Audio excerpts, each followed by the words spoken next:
So he grabbed 5 stones. But the point of the story is faith. He wouldn't have grabbed one, if there was doubt, like I need a bunch because I might miss. It's not the case. So in my book, every time you see Goliath, he's with 4 other giants the entire time. So that's why he grabbed the 5 stones.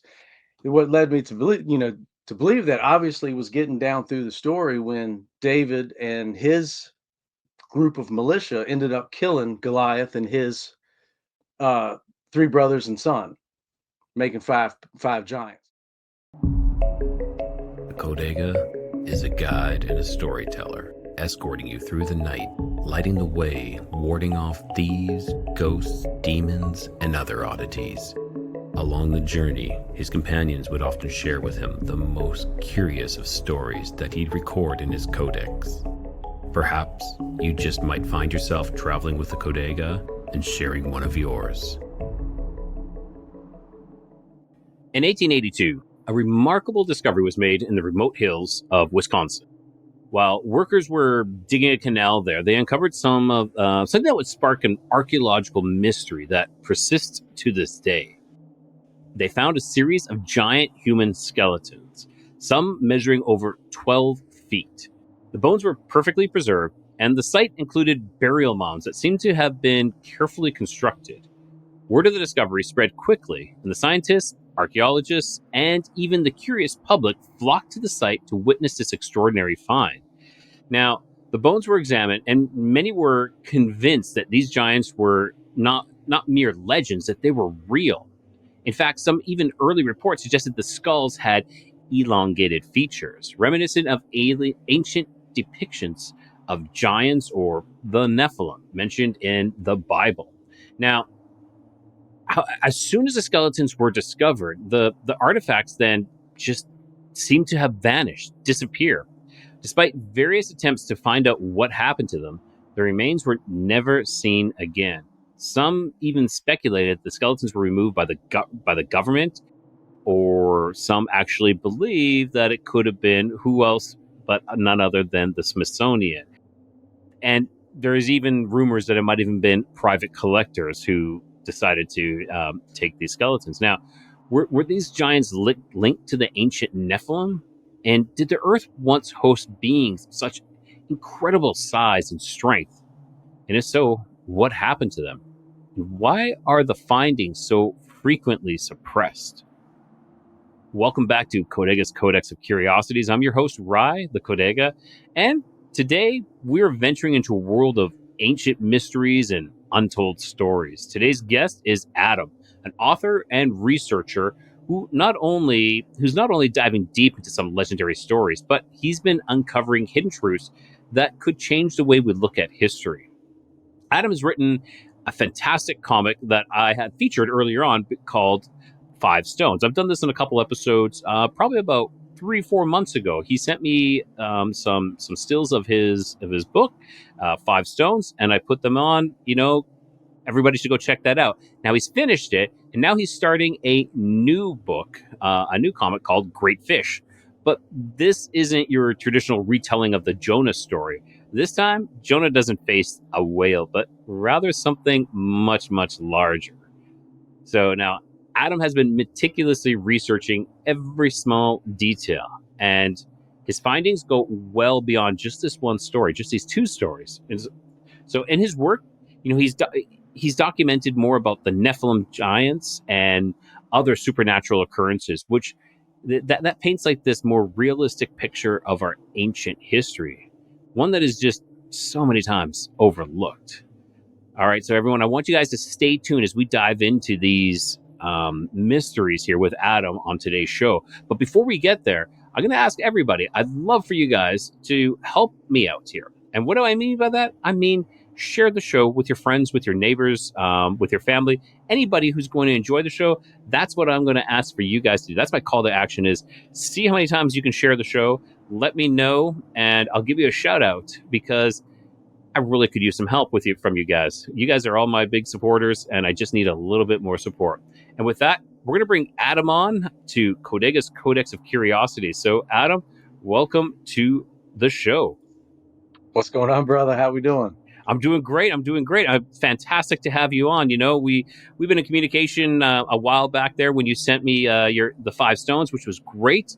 And then you reached out again, and you're like, "Dude, I finished it. I'm starting on another one, and I've got so much information." I'm like, "Let's do this. Let's have you on, and let's hear about all this that you have uncovered." And but before we jump into that, I gave you a little bit of an introduction, but why don't you do me one better and give yourself a better introduction and let everybody know where they can find you? Okay, appreciate it, man. Yeah, Adam Farris. I'm a writer, biblical researcher. Fivestones.bigcartel.com is where you can get the book. And then my Substack is eadamfarris.substack.com. And that's all the crazy little wild things, usually pretty quick reads. Um, I just find some stuff and dig really deep into it and kind of try to paint a better picture. In a nutshell, 3 years ago, I kind of had I guess my life just flipped all the way around. I was just on the path of a distribution center manager. I was a manager, working man, 13 years. Lost my father, got me in a really bad spot, a couple months. And through that, I felt the calling to initially what it seemed to me was to write just 5 stones. As this thing progressed, I think that my time in distribution, it was kind of like a training period for me of how to research. You know, you put your biblical lenses on. Everything's through God, so everything has a reason in His eyes. And I know that I'm really good at that in the distribution world. It's a talent of mine or whatever you want to say. So digging into the Bible, I'm finding some really wild stuff, and I eventually found out the reason I started with David and Goliath was because that was an excellent segue into how much more the Nephilim and the giants uh, are part of our history, if I can be so bold. Um, Plenty of evidence that I think that it wasn't magical technology that the pyramids and the megalithic structures were made with. I think the brute force was giants, which we can get into. But I believe that the brute force was giants. It wasn't anything wild that no ancient like alien technology. It's just some big boys.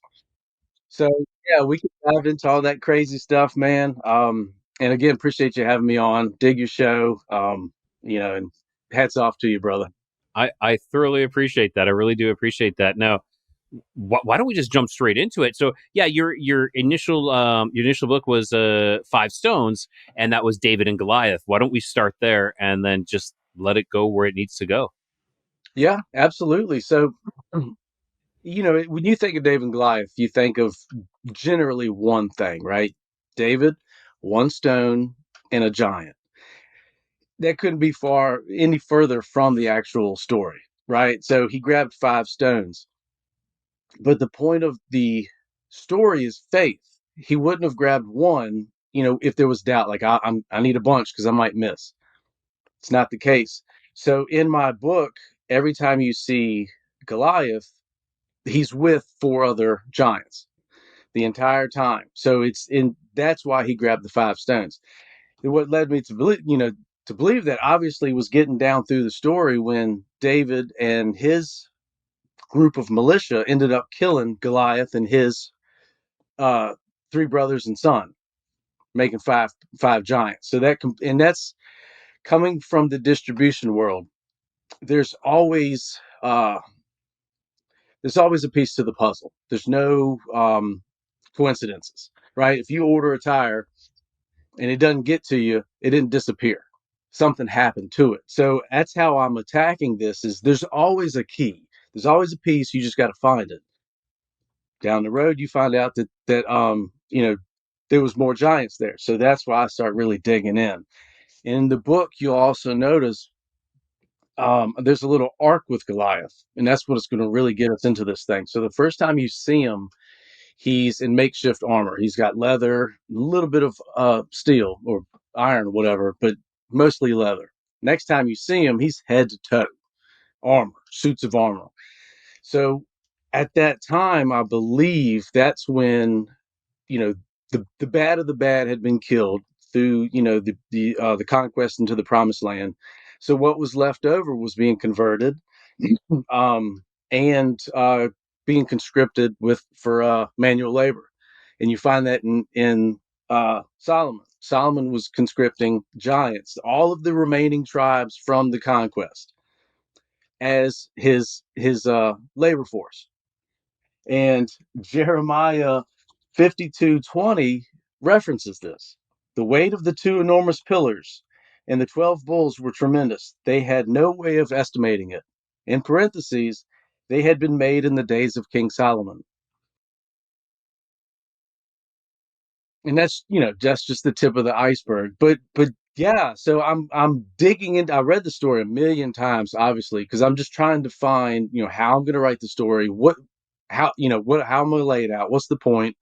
The point's faith, but I needed to, again, paint a better picture. I think that, in a nutshell, we all believe this in different fashions, that, third of the angels rebelled, right? And we're in the middle of a spiritual warfare.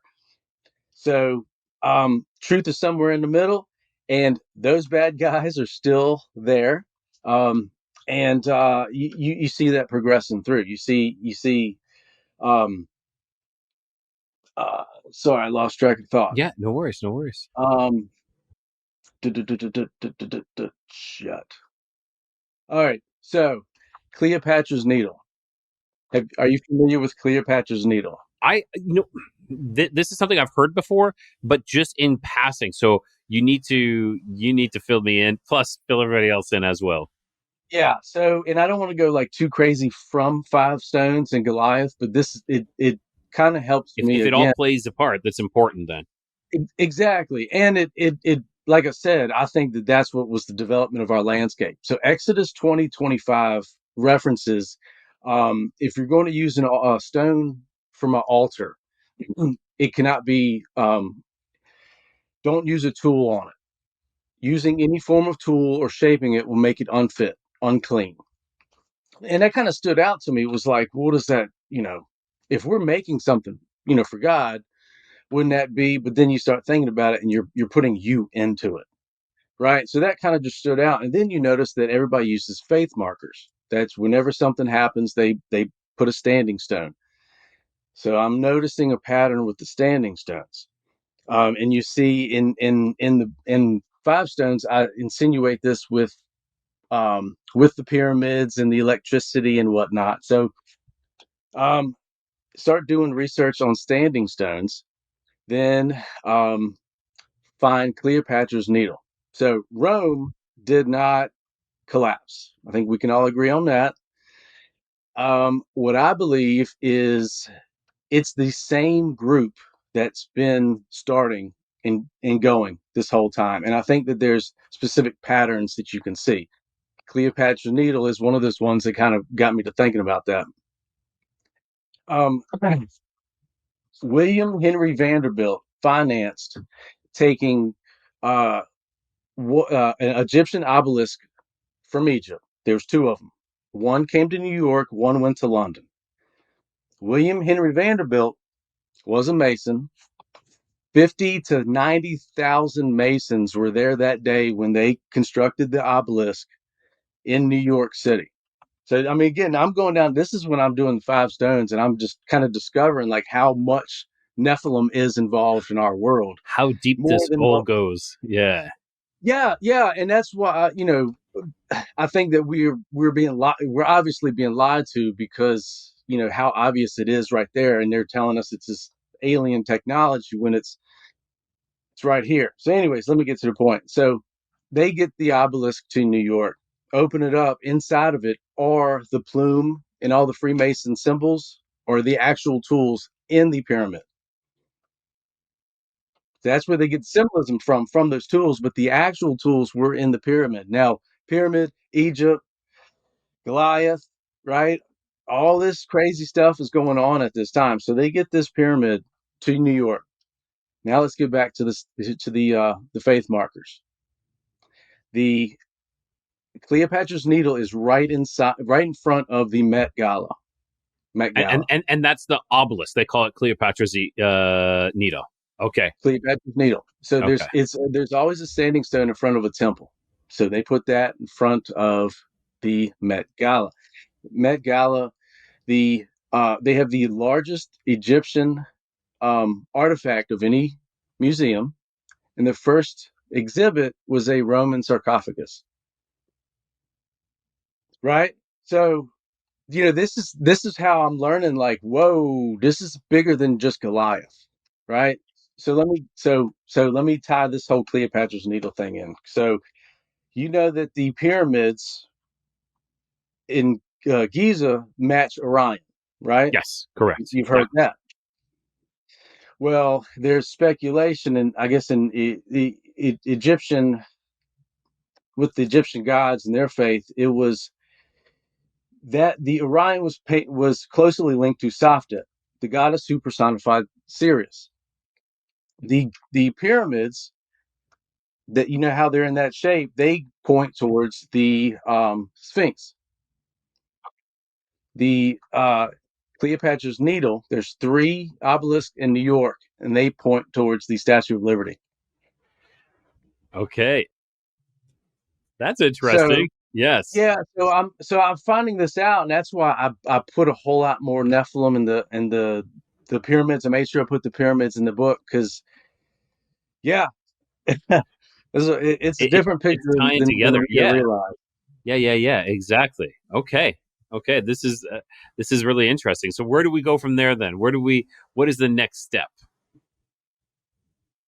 Oh, so for five stones, David in I skip the armor scene in David and Goliath on purpose. I did that on purpose. I took some liberties because I wanted to show the brute strength and the mentality of David. Um, I don't know if you're aware, but there's a David and Goliath show on Netflix right now.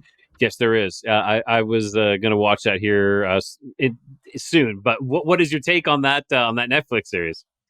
I saw a clip, man, and David was talking to a young girl, and he was like not crying, but he was like telling her, I'm scared. I'm scared. That was enough for me.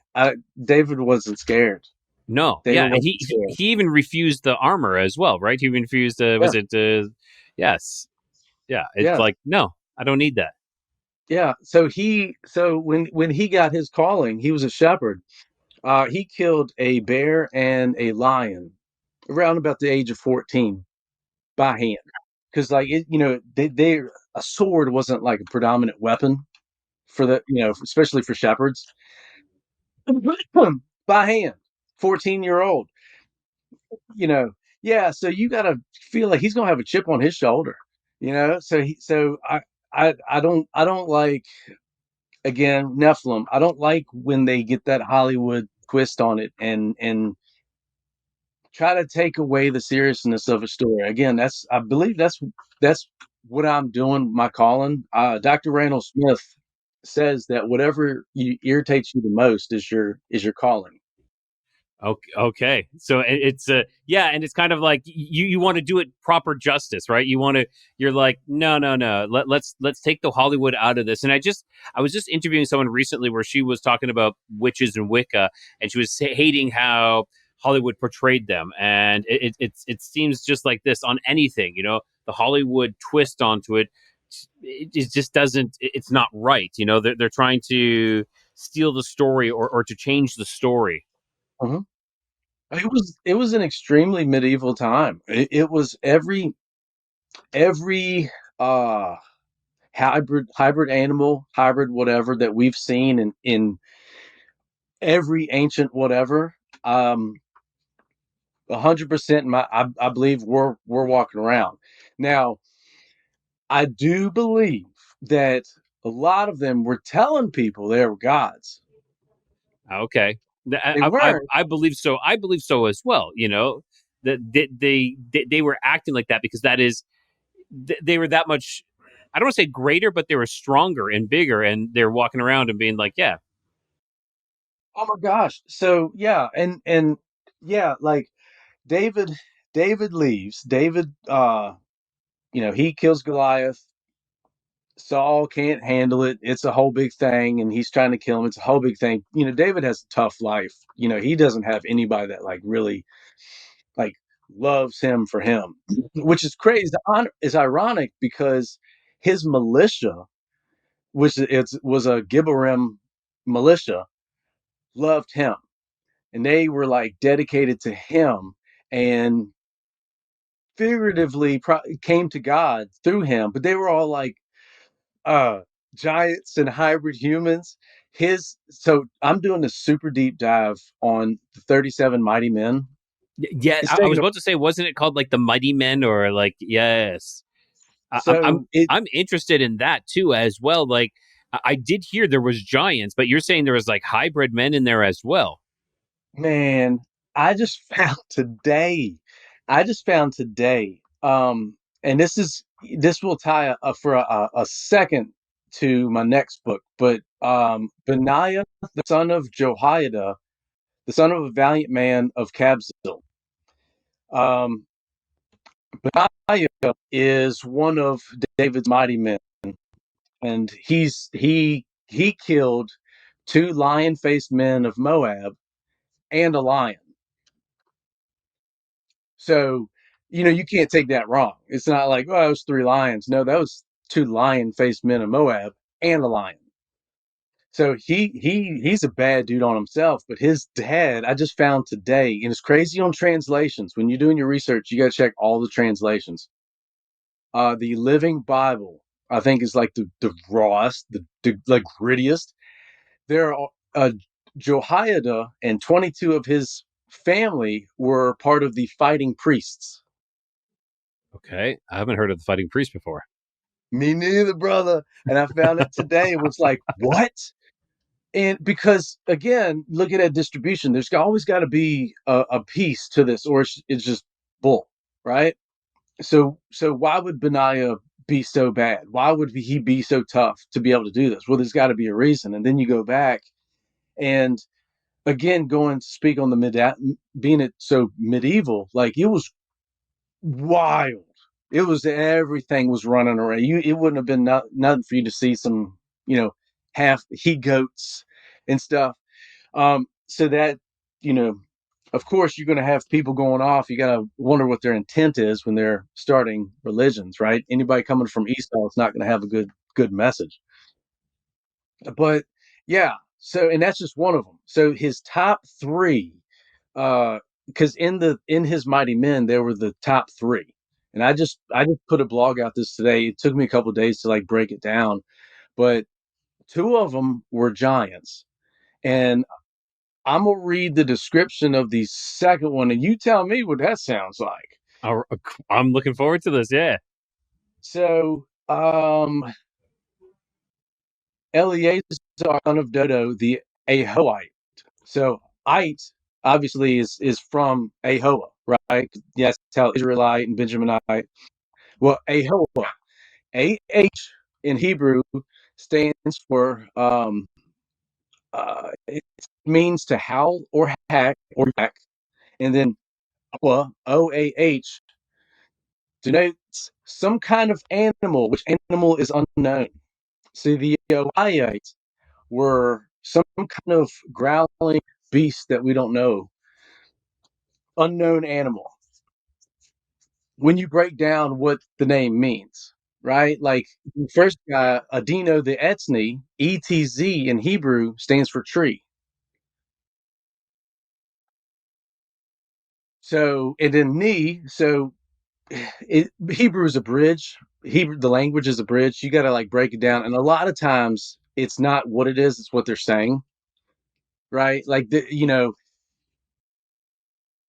was David, but the Jebusites were what Jebusite means, right? So you got to learn the pattern. But anyway, so yeah, Etzni was either strong as a tree people. What? Yeah, yeah. Like I'm thinking like if we go into Tolkien, into like Lord of the Rings, they got the Ents, like the tree guardians. It who knows, but it's howled. Well, they did howl as well, but that is interesting. It's like, what is this? Where, like, what are these things? Where are they from? Like, it is, Check this well, out. yeah. Well, we know. Yeah, that's what I was gonna. Yeah. Yeah, I didn't really I was jump about to in, say, but well, yeah. so you got Genesis 6. We all know that, and then you've got First Corinthians 11:10, which says that women should have power on their head because of the angels. You break that down, it means they need to have a covering over their head because of the angels. So that means at the beginning, angels were coming down and getting women, and then First Corinthians is in the New Testament. So that means at the end it was still happening, right? Plain and simple. Um, David's uh, nephews, the three sons of Zariah, are part of his, because it was 37 men. It's taken me a long time to do this, but his three sons of Zariah, all three have like phenomenal tasks of things that they do in the Bible. But specifically, Joab. Joab. So Jerusalem was Jebus originally for the Jebusite. That was their area. And we can go down the whole of what a Jebusite is, but they were giant. Just to sum it up, they were one of the giants. There was a few specifics. So David says to his team, his militia, whoever goes in there and conquers Jebus gets it. And Joab goes in there and does it himself. All right. So you could argue that, right? You'd be like, oh well, this, blah. Well, later on down the road, he gets passed over as head guard for a guy named Amasa, because Amasa is a man's son. What other kind of son is there? What other kind of son is there? So, and Zariah is David's sister. No man is ever mentioned. And going by the pattern of the Bible, if he had a died, that would have at least been said. Like, you didn't need to say his name, but father died, blah. No mention. But then you get down there, it says, because he was a man's son. Plus the monumental feats that he was able to do. And there we go. And that's just 5 stones. Oh, and so real quick, and I'll throw this out there. So Benaiah, I don't like to take from any other sources, for a lot of different reasons. But so Benaiah became Solomon's head guard. Well, in the Midrash, you've heard of Midrash. No, I The have not actually. and so there's a I'm not sure the significance again because I haven't really like dug into it, but it's more Jewish folklore or Jewish research into the Bible kind of thing. And it's like somebody a rabbi dug deep and like wrote almost like a parallel explaining the Bible kind of thing. Oh, okay. Some of it's like really far out there, but it's cool to look at it and be aware of, because like the Amalekites, not to be bouncing around, but that's No, how no, I am. that's all right. That's all right. So he mentions the Amalekites to be like shapeshifters kind of thing. But if you look in the Bible, it's specified that all of them, animals, babies, and everything, have to go. So you can see where that would kind of make sense. So the thing about Benaiah was he found the shamir. It's a stone cutting worm for Solomon, and that's how Solomon was cutting his stones. Because Solomon's used all his known for all his temples that he was having giants build. Now, again, that's not in the Bible. So, in Great Fish, in the Jonah story, when the worm eats the gourd, I insinuate that it could be the shamir. I don't say. And I've heard of the shamir before, the stone cutting worm. I can't remember where I heard that from, but this isn't the first time I've heard that before, which is interesting. Wild Cool. stuff. It is wild stuff. Like come on, who cannot be into this? Like the stuff is so fascinating. It's so intriguing. It's like, come on, guys. Like, even if you're not into religion, the Bible holds so much, these stories, these incredible stories that you need to research and look into them. And by the time you're done, then you'll be into it. Oh, I'm telling you, man, and we were kind of talking about it, but there's no coincidences. And I when this thing first started, again, like I said, I thought it was just five stones. So I was kind of wondering, like, what's next? You know what I mean? Like this whole, because, like I said, my dad died, and blah blah. So I was just reading. I was like, you know what? I'm just kind of interested in getting in and just see what I find. And I remember the first thing that stood out to me was, and I can't remember the guy's name, but he was the guy was running faster than a chariot. And I'm like, I was like, well, that's kind of crazy. And that was actually one of the first blogs that I did, because I broke down, like, was it Usain Bolt, the fastest man alive, and Right? you know, Yeah. and what a Roman chariot can do, and was like, wow. So I was super naive, and I didn't realize what God had intended for me, and I was just like, man, this is some wild stuff, and that's when I started reaching out. You know, to was like, I started listening to more podcasts and diving into the Nephilim thing. And that's when it was like, whoa, whoa, whoa, whoa, whoa, whoa, whoa. I remember even called my mom, and I was like, man, I think, like, we've been lied to. We've been lied to. Right. There's like absolute evidence everywhere. You know, Completely, take completely everywhere. And here's a question: how did your mom take that when you said that to your mom? How did she take that? Because I know if I talk to my parents about this, they'd be like, "Oh, okay, okay," and then yeah, there's Rye again with his crazy stories, and like, no, there's actual facts. It's written down in our history. A lot of it's being covered up, but it is there. exactly. Yeah, it was. That was fun, and you can imagine how it went at first, because it was pretty far fetched stuff, and I just kept, and I always matched it with something, and I always matched it with something, and like, even my kids now, like, they're just absolutely no.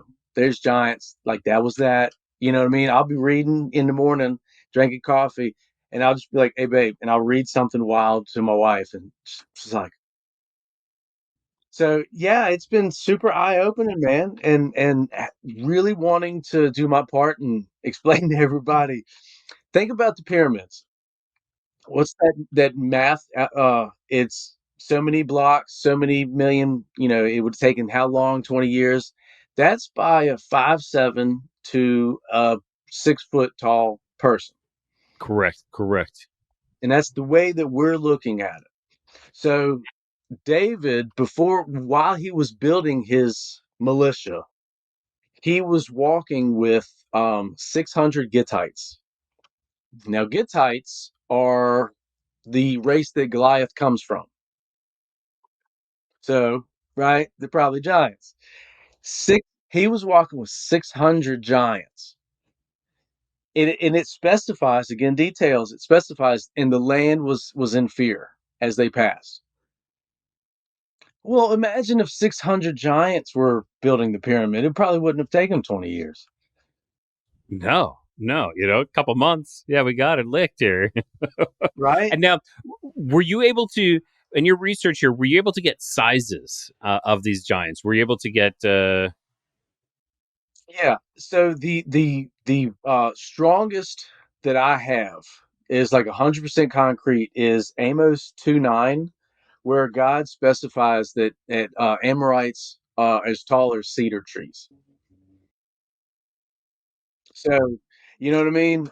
And the significance of the cedar tree is for, like, Lebanon, and if you're familiar with that part, everybody sourced the biggest trees from Lebanon. So, and then um, the oak of Mamre and the oak of Moor, they are Amorites, and they were all about trees. So I guess that they were just, like, known to be these tree tall. What would that probably be? 20 to 30 feet, I I believe think, maybe even a little bit bigger. Yeah. right?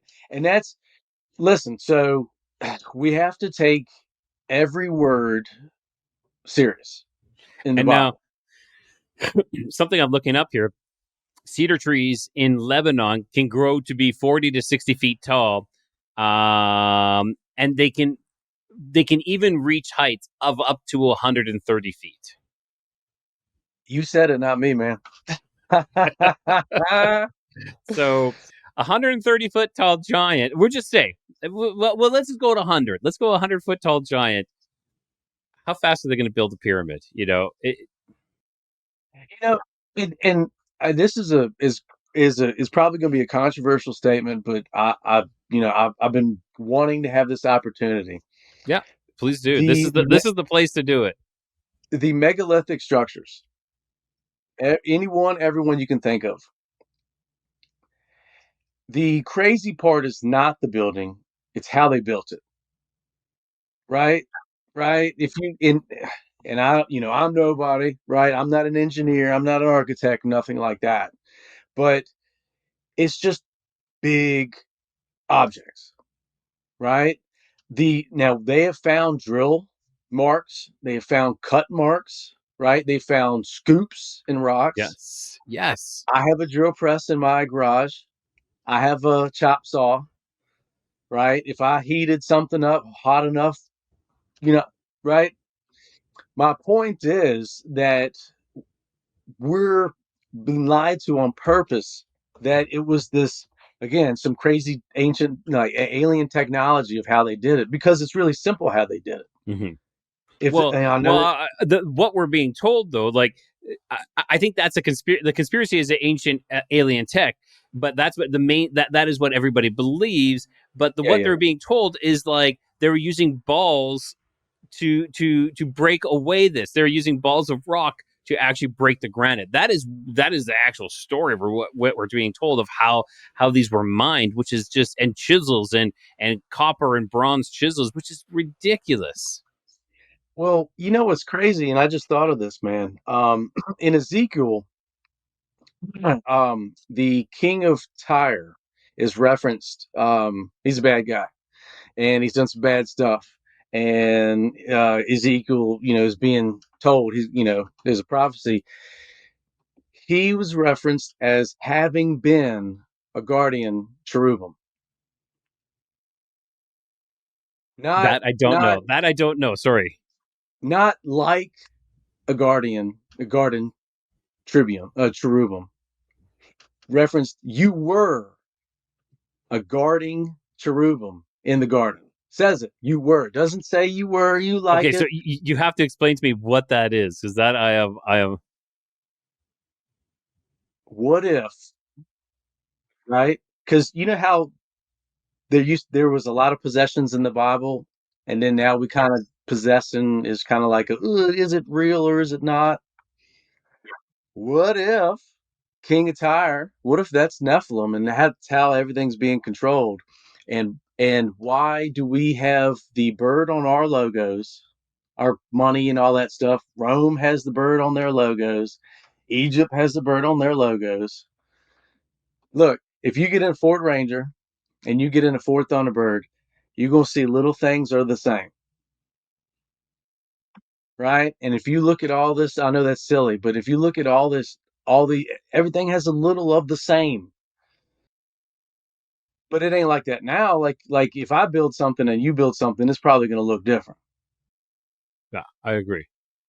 I just saw something the other day about the pyramids in Mexico, and I was watching it, and they're in the same pattern as exactly Orion, right. It's Orion's it's belt. That is the Teotihuacan. That has the pyramid of the sun, pyramid of the moon, and then there's another pyramid that is kind of a little bit destroyed that they haven't fully rebuilt. so to me, I haven't been able to get there yet because I'm still on the Mighty Men and all that stuff. I'll get there, but I think that pattern is either a calling card from the builder or to the builder, but it's got to do with the same thing. And again, I think I know we're going down holes, but I think that's what it is. That's what's been going down, man. And that's why and get to the King Tire. That's an inside propaganda, because the prince of the prince of Tyre, it references him having he's human, but he's having exceptional knowledge, like he's been given knowledge, and it talks about he's gotten wealth from his knowledge. But the king of Tyre is a former angel, right? So it's like, how'd you get that knowledge? So, and then to tie that all together, the sevenfold spirit in Revelation are angels over nations. I've heard that before as well. So it's kind of like if he's referenced as the Lord God of heaven's armies. So every angel, everything, everybody has a position. Everybody has a place in a role. Yeah, man. So yeah, that's a lot of stuff I've been finding out. Fantastic. Yeah, it's super, super interesting. But how long is it taking you to do all this research? This is incredible. You just go for it. 3 years. I've been doing this 3 years, man. I again when it went down, I pretty much was one of those like give your life. I'd already been baptized and done that when I was a kid, but my story, man, I'm just like everybody else. I got a bunch of questions. Things don't make sense to me. So, I didn't not believe as a kid, but I need all the pieces. And you're not giving them to me, right? People in church or whatever, how they're what they're aiming for. I'm not knocking, obviously. Yeah, I'm no, a I church goer. understand. Yeah, it's they're and I don't want anybody to take this the wrong way. They're more of like, let's just stick with the faith kind of thing. We're going to stick with the faith, and we're going to keep everybody loving, and let's worship God. But we're not going to really go into the stories and tell you the truth of what the nitty gritty of what really went on. We'll touch on it, but we're not going to go full on into it. And I think they're losing people over that, because there's a lot of people like you and myself and my friend Brad from the Awaken podcast. We have these harder questions and we get overlooked because it's like, nah, we'll just go for the easy sheep. And I don't mean that again. I don't mean that in a bad way, but I just mean like we're just gonna go. We're gonna keep going this way. But it's us that are asking these questions that we want to know more. And I think there would be a lot more people wanting to know more as well. They just they don't know which questions to ask or they don't know how to ask the questions. Well, yeah, and too, like, I mean, you get ostracized if you start talking about anything sci-fi, Yes. Yes. anything, But like, the Bible is full of it. The Bible is full of sci-fi, and you do get ostracized for that. It's like, no, no, we don't want to go with that. And it's like, but like literally have miracles all over in the Bible, and then you talk about giants. You talk about a giant, and people will be okay. Yeah, Goliath was a giant, but we won't go anymore. We won't go any further than that. That's it. And it's yeah, like, how did that happen? Oh, he was just a tall guy, just a bigger guy. No, no. yeah, and focusing on the one stone and yeah, and that too is something frustrating. Is like there's so many more giants. Not to beat that drum, that we're focusing on this one and we're missing. Again, it's got to be on purpose now. Yeah, You know? exactly. And those 5 stones was because of his confidence for one for each of the brothers, right? Was these for the brothers, and then the son of one, right? Yeah, absolutely. And that's what's so that too is a crazy detail. Now the son had 6 fingers on each hand, 6 toes on each foot. Now, wouldn't it make sense if we had evidence of that somewhere else on the world? Where else do we have that on the world? Like the six, I know 6-toed, 6 fingers is the calling card of the Nephilim. Yeah, and that's a big Native American thing. It's a big that's from and I could be wrong, but that's what I believe is like the where that has been like the biggest, and the more prevalent is through Native American culture. And I've even heard, I think L.A. Marzulli even said about how, that's where How came from. for identifying your hand for how many fingers you have. So, right? So, if I was a giant and I wasn't there trying to kill people and things were going down, I'm getting out of town. I'm bouncing. You know, um, David on his through his journey, he goes to the cave of Adullam. Now we think of caves of like the little hole, maybe something's in there or whatever. He went in there with 400 people. So that's the city, man. That's a whole other world. Exactly. Yeah, yeah, Exactly. yeah. And most of them were his Gibborim, his militia. So they were big. It wasn't like they were in there crawling around. It was big fellas in there. And then you've got a city in the gorge, which is near the Valley of Giants. Oh man, we could go through the landscape. Landscape is crazy. So you've heard of the burning bush, right? Yeah, of You course, of course. And sorry, just to back up with that cave. What was that cave called again? The one that they went into? Adullam, Adullam. Okay, I was thinking, is there any reference to like Agartha? Like the inner Earth that there was. Oh The yeah, yeah, yeah. Like I'm sure it somehow that ties in there because I believe that's something that's so much more. But keep going, keep going. Yes. yeah. Oh geez, where was I going? Cave of Adullam. I interrupted rudely, and you were going somewhere else, and I can't remember. Jeez. All right. I distracted. I Yeah, you good. apologize, everyone. That's my fault. And as they're listening to this, they'll be like, he said this, and it's like, well, I can't rewind and listen to that. But well, Got it. Okamamre. Okamamre. I okay, got okay. it. Here we go. Yeah. Yeah, yeah. So the burning bush, which is a beautiful, wonderful story, and that's not my lane, right? Where did that happen? That happened at the Oak of Mamre. It's like when you read that, it's like, oh, okay, cool, man, cool. It was, that must have been the no. Mamre was an Amorite giant. Now it's wild how this whole thing goes down. So Abram leaves Ur of Chaldea, and then he kind of goes towards Sodom and Gomorrah. He parks in Oak of Moreh. Then he gets down to the Oaks of Mamre. Well, Lot, his nephew, when they're in Sodom and Gomorrah, gets kidnapped during the battle of 4 kings versus 5, which is a whole nother wild thing. Yeah, yeah.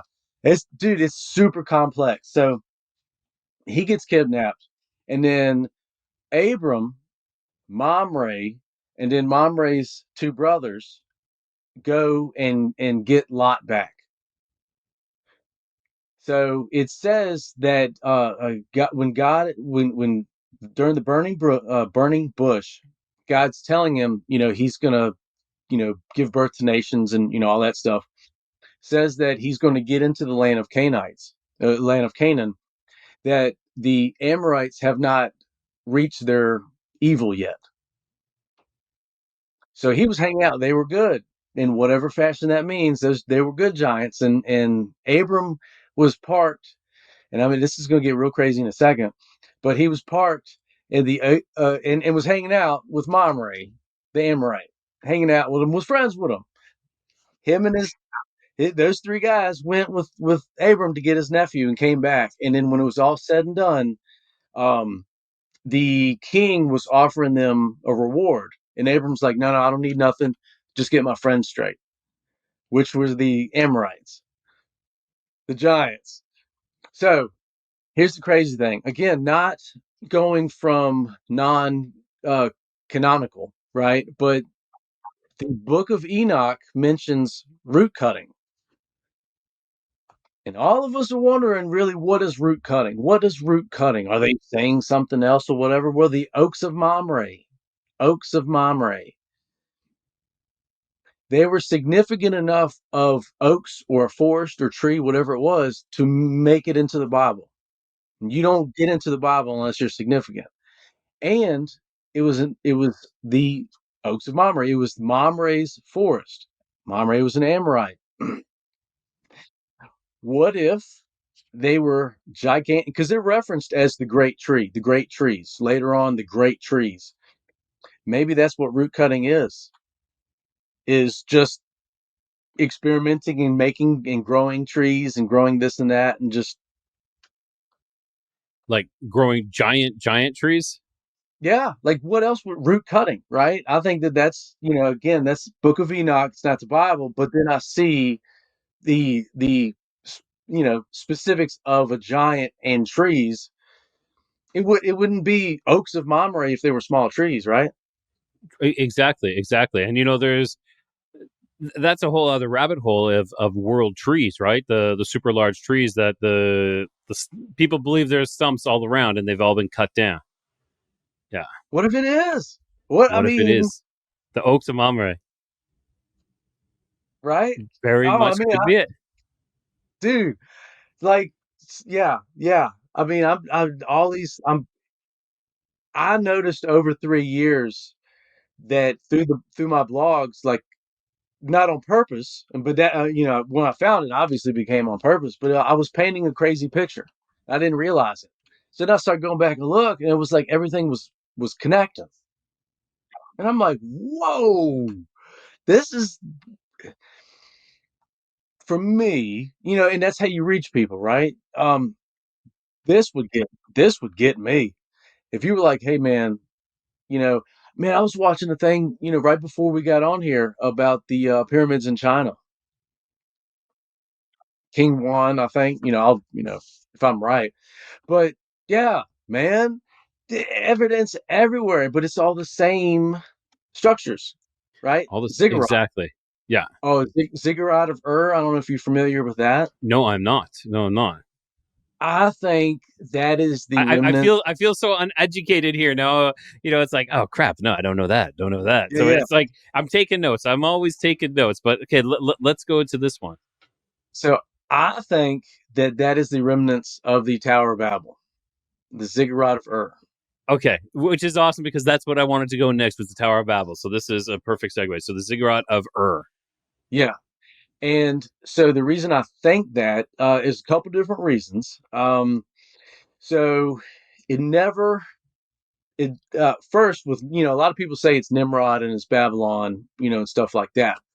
But if you read it, they specify it's in a plain in the land of Shinar, right? It doesn't say it's in Shinar, and think about how big that had to be, right? So, that's something that has taken me a little while when I'm looking at maps is you got to think about it being bigger than, what they're really saying right there. So anyways, it says it's in the plain of the land of Shinar. If you look at the ancient map of Shinar, it's pretty much from Ur all the way up to past Babylon, almost like Damascus area, give or take. So right off the bat, it doesn't say it's Nimrod or Babylon, but then our story really picks up in the Ur of Chaldea. That's where in the Bible it goes Terah all the way to Abram, and then they're in the Ur of Chaldea. And this is why I think it is the Ziggurat of Ur. So Ur of Chaldea, Ur is a bridge word for light. Now, light is a figurative term at that time. It could mean literally light, it could mean to cast light, to shine, it could mean knowledge. So It's got a lot. It depends on. I guess it depends on the context of how it's being used. Correct. exactly. So you've got Ur of Chaldea, which is UR, but then you've got the Urim and Thummim, if you've ever heard of that. And I have not. I have not. So the high priest in the uh, Israelites, the high priest would have a breastplate of judgment. It would have 12 stones for the 12 tribes. But the Urim, Urim, and Thummim were a black and white stone. Get that? Black and white, yin yang. It was a black and white stone under the breastplate that the high priest would use to talk with God. That blows your mind, right? Because what's up with stones, man? Right. But you're saying and my mind is going to uranium, along that line of it being some sort of radioactive material, which then kind of goes into a whole other rabbit hole. But yes, keep going. Absolutely. And that's just excuse me, an example of UR and how it can kind of fluctuate. So of Chaldea, meaning light, Chesdom and Chasdom, it kind of that's where it kind of gets lost. I think it's a person's name.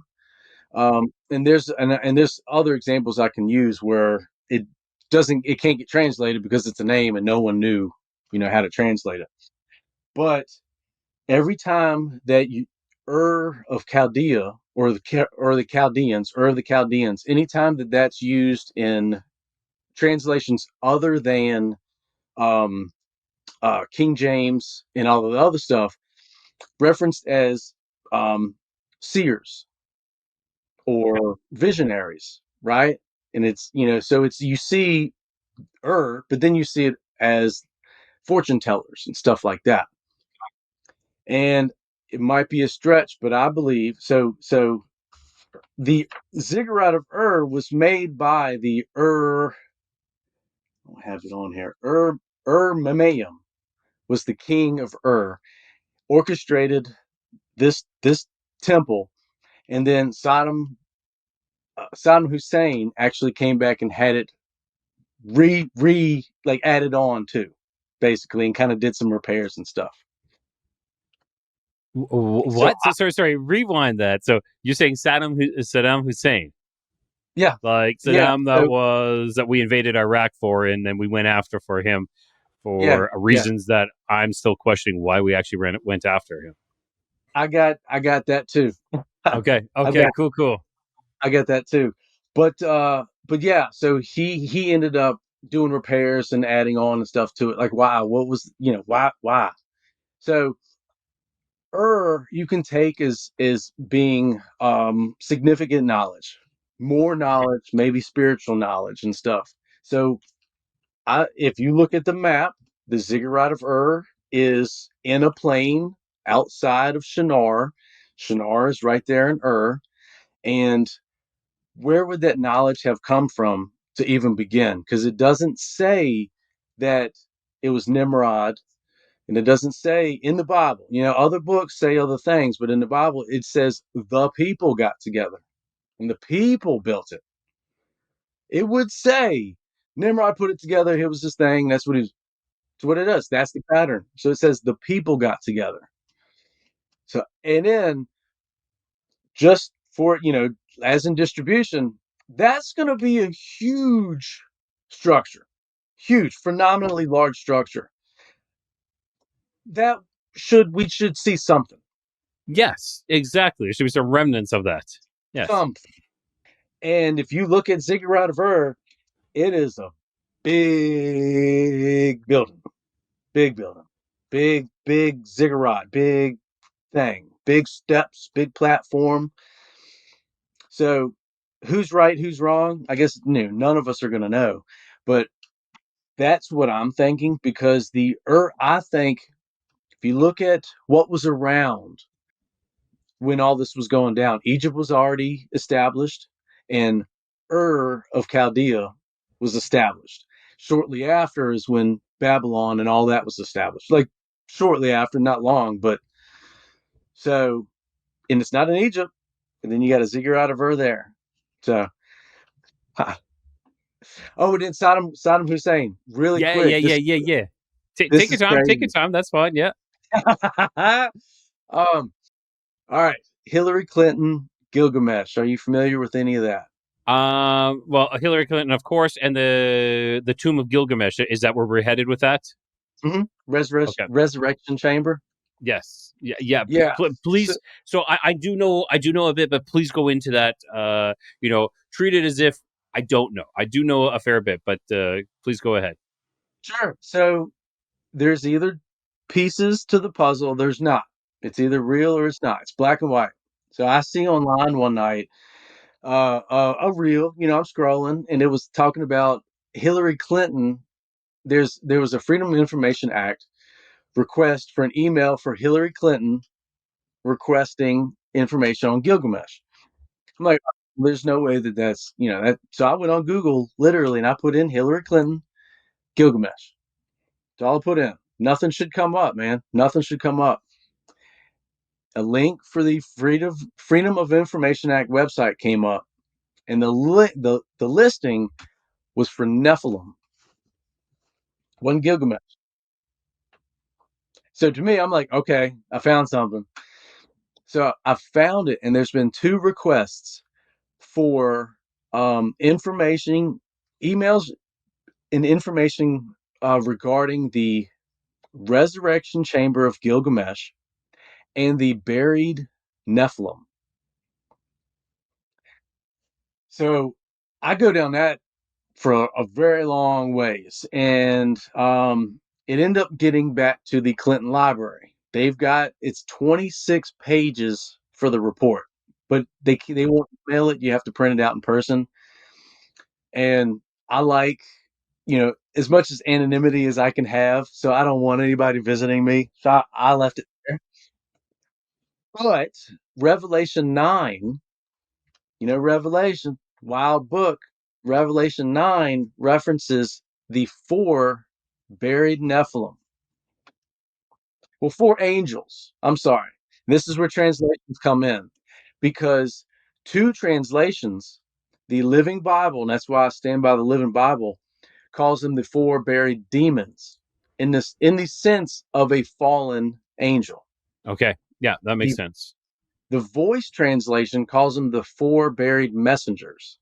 We've heard that. Watchmen. The rest of them say, angels, which is still pretty heavy that there's buried angels. Yes, exactly. So, and then I forgot to mention, but the most of the reports for the report say it has to do with President Clinton's trip in 2000 to Iran, Pakistan, and Bangladesh. And that's where I was going with the Saddam Hussein thing. So there are buried Nephilim, Yeah. Bible says And it. see, I heard that they found the tomb of Gilgamesh, and then the U.S. invaded Iraq, took over, kicked everybody out of that archaeological dig site, and then removed stuff at night under the cover of night. And And, and, and you can argue that all day long, right? You could be like, oh, yeah, blah, blah, blah, right? Well, have you seen that the United States returned the Gilgamesh clay tablet? no, I have not. No. So there they our government happened to find that there was a stolen clay tablet, or a Gilgamesh clay tablet in some fashion here, and they returned it because our government, man, you can stand by our government. It's a bunch of good people, and they returned it. So right now, you can't argue all that stuff because what's up? And Yeah, like then if I was the government, and we took everything, and be like, all we have is this clay tablet with the name on it. Here you go, give that back, and it kind of makes it look like that we didn't find anything. This is all we have. Well, we oh keep yeah, the big prize. But yeah, sorry, yeah. keep going, keep going. Oh, so yeah, so that's what kind of completes that for me, which I haven't I haven't been able to do research on this as well, but I think there's a chance that part of Revelation has already happened, and we're in the 1,000 years, which would make more sense of why they're looking for the Nephilim and why there's the Younger Dryas theory with all the holes in the earth and stuff like that. I like it. I like it. I've often questioned. I've often questioned. Have we? Has history repeated itself so many times that we've actually gone through Revelation a couple of times already, and this is our turn to go through Revelation? And I do believe that we are in in an end times of sorts, which one, but it depends on where exactly we're at. But I agree with you wholeheartedly, Adam. Like, this is super interesting. And to add to that, I was watching something on I think it was Rogan today, and they were talking about the UAPs. And that, of course, it's all got to be related, but I started thinking about it backwards. Let's backtrack here. Instead of like, what is it? Where, let's go to the end of the book, right? You know what the end of the book is. Then you go through Revelation, you know what's going to happen. So where would UAPs and aliens fit in all of that story? Where would that? Because like in that, the story would be we would be visited by. I mean, what would happen, right? So where where where does that fit into that big story? The only place that I could see, and again going with the Revelation thing of us being halfway through it, is that's when the whole mark of the beast thing starts coming up. And you're gonna have to have a really compelling argument to trick people. Yes. You're gonna have because it's even the best. A lot of people are gonna get tricked. A lot of strong believers are gonna get tricked. You gotta have a really strong. So I know what would be wild if we got visited all of a sudden, and then that's what kind of led into that part of that story. Because I have a hard time anything outside of Genesis. It started, Revelation. It ends. You know, where's the extra stuff? Like even like something as silly as time travel. If How could that be possible now? If right, like if nothing can cause the end times, nothing. Only when Jesus is ready, when he'll come, and that's it.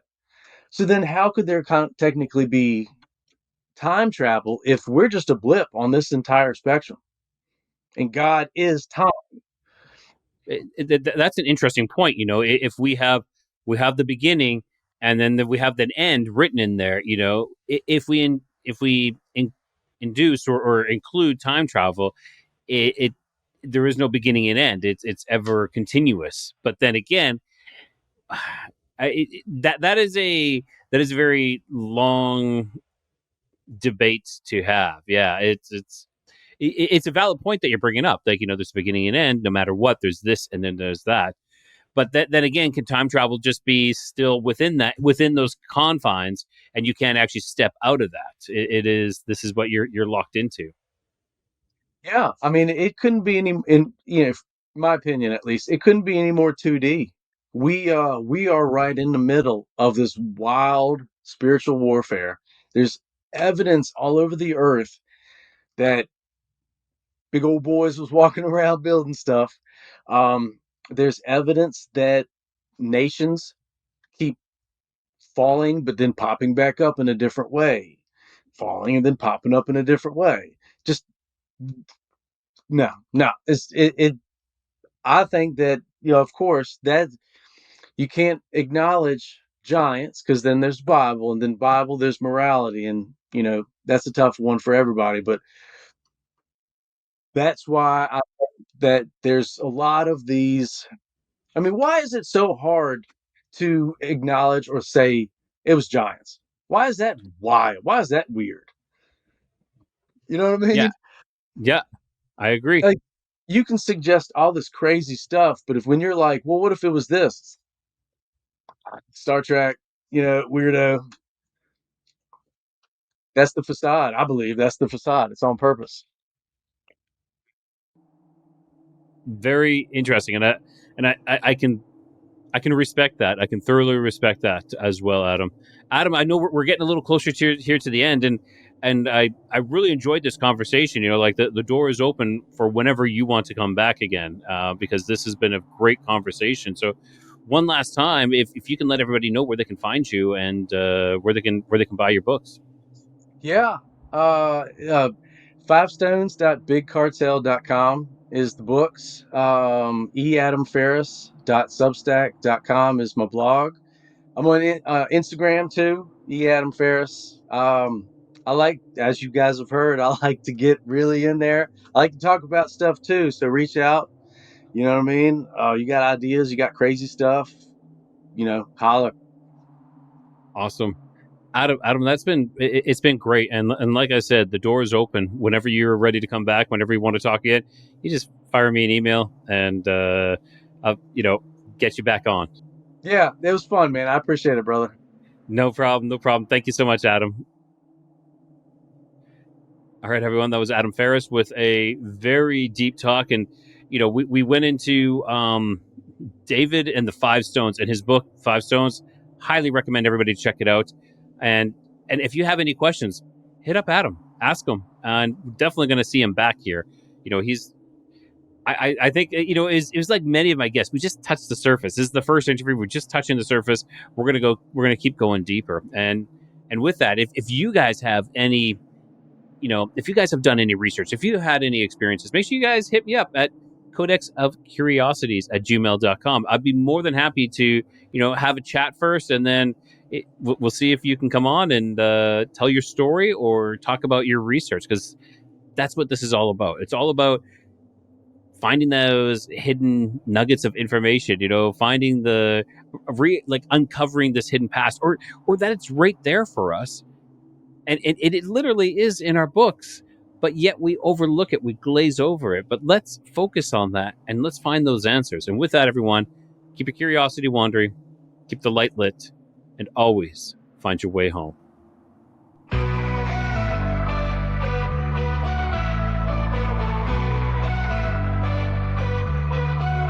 Beneath the stars where shadows grow, the Nephilim's echoes whisper low. Bigfoot roams through the forest deep, and Dogman prowls where the brave won't sleep. Across lost history we wonder why, seeking the truth that time tried to hide. Keep your curiosities wandering and the light lit, through the darkness don't ever quit. In the Codex, the mysteries come, and always find your way back home.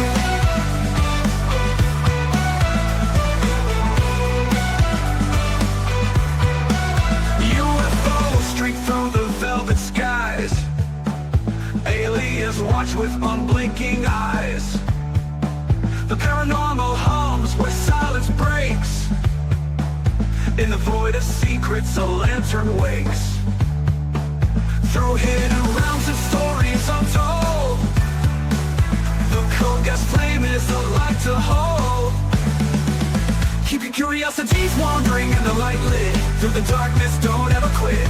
In the Codex, the mysteries come, and always find your way back home.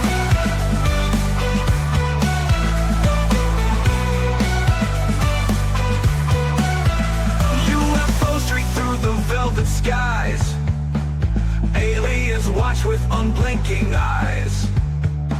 The paranormal hums where silence breaks, in the void of secrets a lantern wakes. Through hidden realms and stories untold, the Codex flame is a light to hold. Keep your curiosities wandering and the light lit, through the darkness don't ever quit. In the Codex, the mysteries come, and always find your way back home.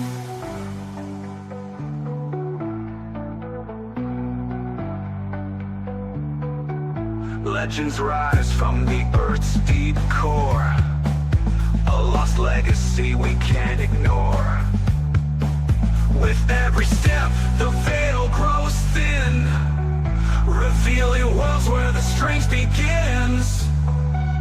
Keep your curiosities wandering and the light lit, through the darkness don't ever quit. In the Codex, the mysteries come, and always